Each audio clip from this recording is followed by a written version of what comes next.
Ange, happy Easter. Thank you, mate. I'm Greek Orthodox. Mine's in about a month's time, but appreciate it. How are we looking team news-wise after the international break? First thing is, I guess all the internationals got through unscathed. Most of them got some meaningful game time too, which is important. So they've all come back all good. And in terms of their injuries, obviously Mickey was the one that missed the last game. He's trained the last couple of days and available. International break, obviously, but there's been little bits of news. Obviously, a friendly arranged with Newcastle in Melbourne a few days after the end of the season. With the Euros and the Copa America looming after that, can you understand there's been a bit of criticism over the friendly? Yeah, look, I guess with all these decisions, there's always going to be kind of conjecture and scrutiny around why they're made. But, I think from our perspective, like any club, you kind of weigh up the benefits and the costs of doing something. And, for one reason or another, we haven't had a lot of games this year, and there's a unique opportunity for us to add a game at the end of the year. I'm obviously part of that discussion, and we're mindful of the players and the schedule. But like I said, when we weighed it all up, we thought it was still going to be really beneficial for us as a football club, and we've gone that way. I know it was a disappointing night for Wales, but shots running on Sky Sports News the next day. Just Ben Davies in the middle of his Welsh teammates, really sort of 5-minute, real passionate speech from him. I've never seen that personally all the years I've been covering Tottenham. We're kind of proud of him watching that. Yeah, look, absolutely. I mean, I love our players playing for their national teams, and I know what it means to them and for them. And look, Ben's an outstanding character. I mean, you can. I mean, I sense that straight away in terms of the way he carries himself, the way he thinks about the game, the way he thinks about his position in the game, the influence he can have. And, I think from my perspective, the more of those kind of guys you can have in a dressing room, it helps you sort of make sure that the standards you want to create and the environment you want to create is going to be the one where it can take us to another level. And Ben's certainly one of those. And, he's been great for us every time he's played this year. Obviously, probably wanted to play a bit more, but at the same time, it's a testament to his character that whenever he has played, he's been ready to play, and he trains the house down every day. And disappointed for him, gutted for him. Obviously him and Brennan being in the team, but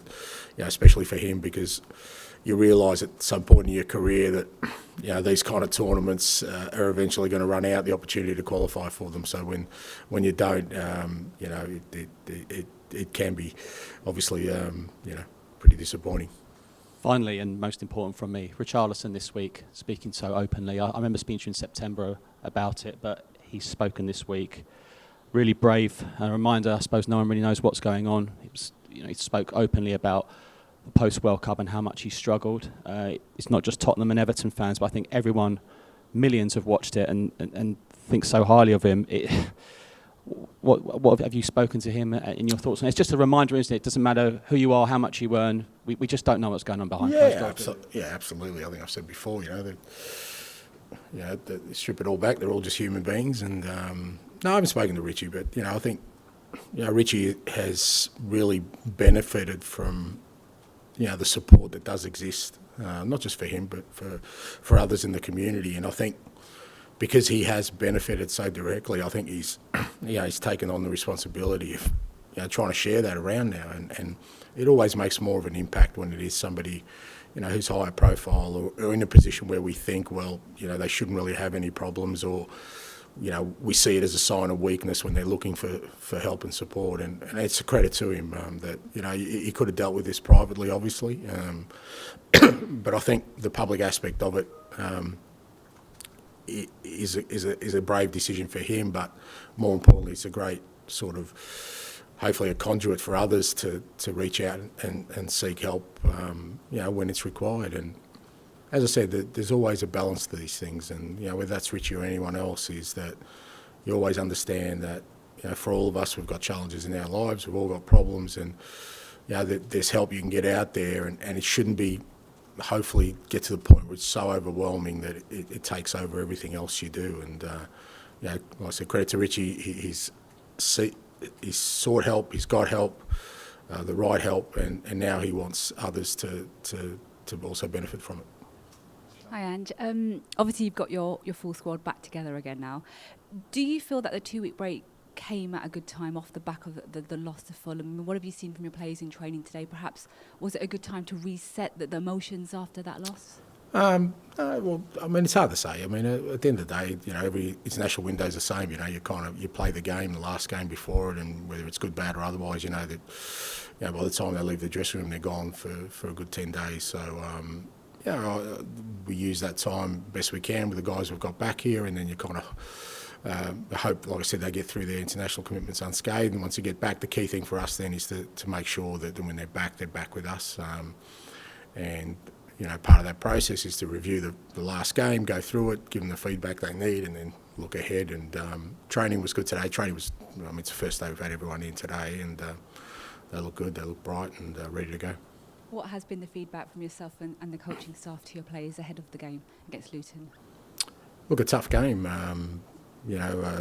Luton have been ultra competitive all year. They've always, in every game, really made it hard for the opposition. I think Rob's done a brilliant job this year, considering all the challenges they've had and the challenges they've currently got with injuries. Like I said, every game I watch them, they're always competitive. They always make it difficult for the opposition, and it'll be no different for us tomorrow, and we've just got to be ready for it. We're back at home. Obviously the last game was disappointing, but we want to make sure that we get back to playing our football and be at our best, because that's what's going to be needed.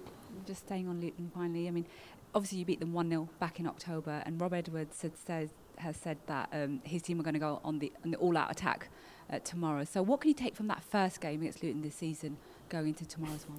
Look, it was a different game. You definitely take away the competitiveness and how hard it is to play, at that venue with a crowd so close to the pitch. We obviously had Eves Basuma sent off, and it was a different kind of victory for us. But you could see on that day that they're an ultra competitive team, and you hear a lot of coaches say they'll go out all out and attack, but Rob backs up his words with actions.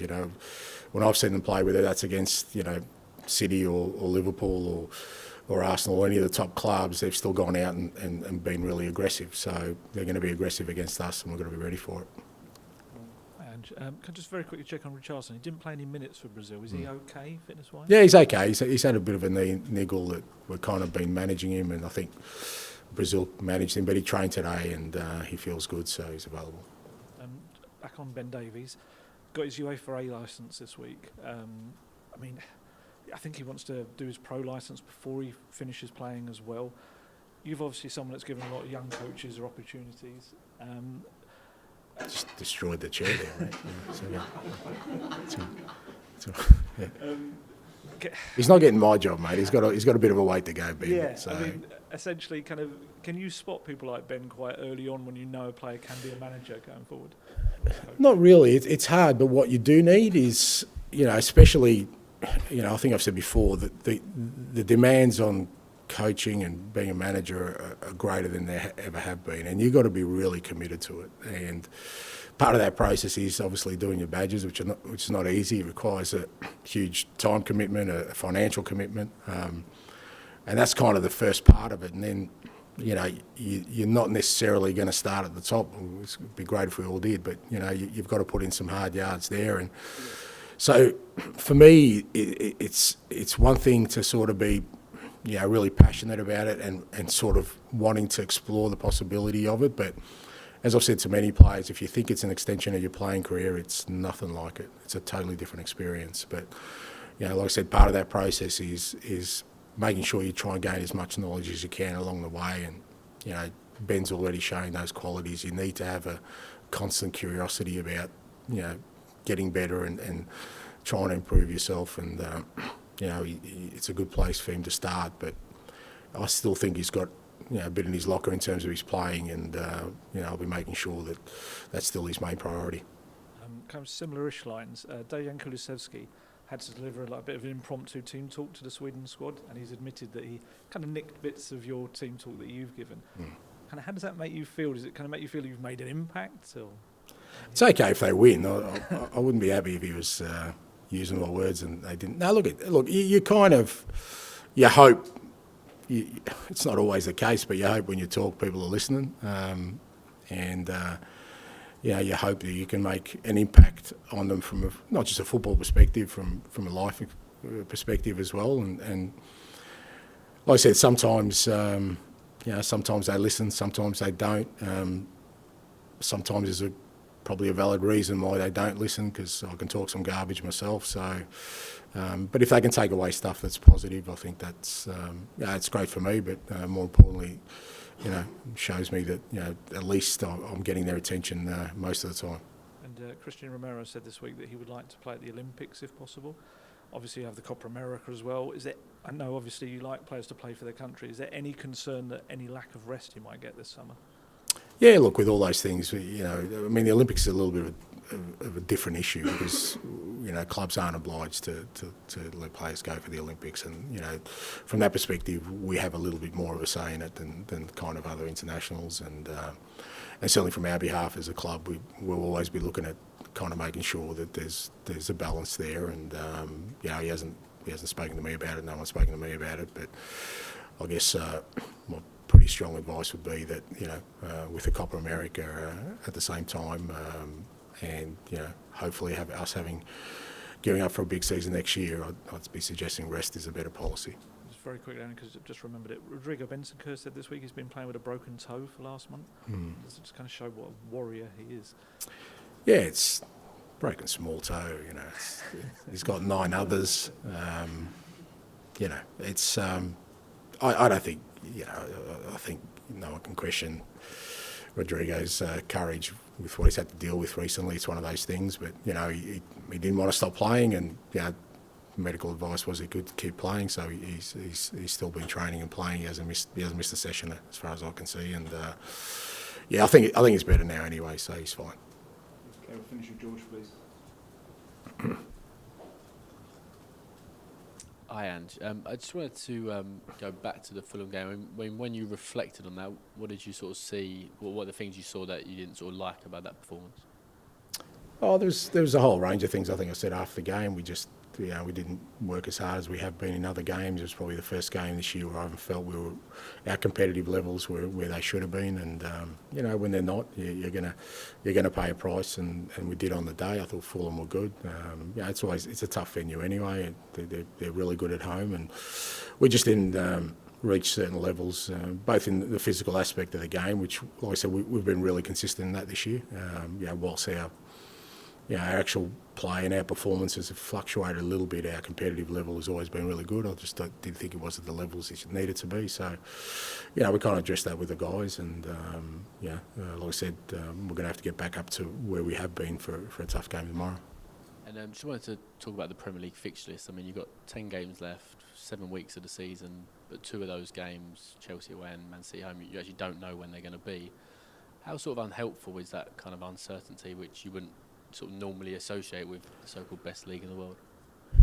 Well, yeah, I mean, I guess, it's been, look, I think I said before, it's been a real weird season from that point of view of just there hasn't been any real consistency or flow to our season. Some of it self-inflicted because obviously we didn't have, long cup runs. We weren't in Europe. But it just feels like we've always had some sort of disruptions, weekends off or, midweek games at unusual times, uncertainty. So it's just been that kind of season for us. We've just sort of got to get on with it. At the end of the day, like I said, we know we've got 10 games to go. We know when the last game is, and we'll have to play the other ones in between and just be ready for them. Okay, we'll end the broadcast section there. We'll move on to the embargoes for 10:30 tonight. Hi, Ange. Can I ask you about Kasuba? It felt like before the previous